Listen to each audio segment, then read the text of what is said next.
সিআইডিতে সবাই তদন্ত করত, কিন্তু শেষ সিদ্ধান্তটা নিতেন একজনাই, এসিপি পদ্মমান। হ্যালো বন্ধুরা, আমি সৌভিক আর তোমরা দেখছো সৌভিক ভাই ইউটিউব চ্যানেল। আর সিআইডির কথা উঠলেই আমাদের চোখের সামনে ভেসে ওঠে একজন অফিসারের মুখ, এসিপি পদ্মমান স্যার।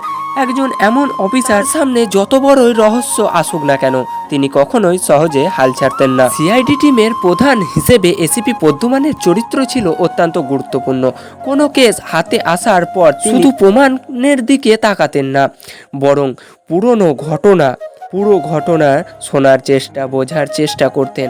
তার নেতৃত্বে অভিজিৎ, দয়া এবং অন্যান্য অফিসাররাও অনেক কাজ করেছেন এবং জটিল কেসও সমাধান করেছেন। এসিপি পদ্মমানের সবচেয়ে বড় শক্তি ছিল তার অভিজ্ঞতা, নেতৃত্ব এবং সিদ্ধান্ত নেওয়ার ক্ষমতা। এই চরিত্রে অভিনয় করেছেন শিবাজি সত্যম। তার অভিনয় এতটাই জনপ্রিয় হয়েছিল যে বহু দর্শকের কাছে অভিনেতার নিজের নামই জানা নেই।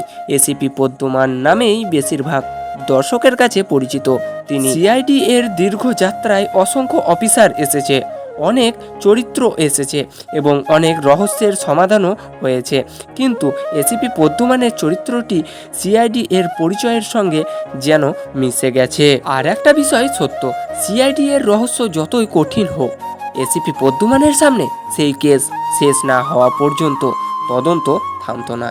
তাই আপনাদের কাছে একটা প্রশ্ন, এসিপি পদ্মমান, অভিজিৎ নাকি দয়া সিআইডি এর সবচেয়ে গুরুত্বপূর্ণ অফিসার কে? অবশ্যই কমেন্ট করে জানাবেন। আর আপনাদের এরকম ধরনের ভিডিও দেখার জন্য অবশ্যই আমাদের চ্যানেলটিকে সাবস্ক্রাইব করে আমাদের পাশে থাকুন।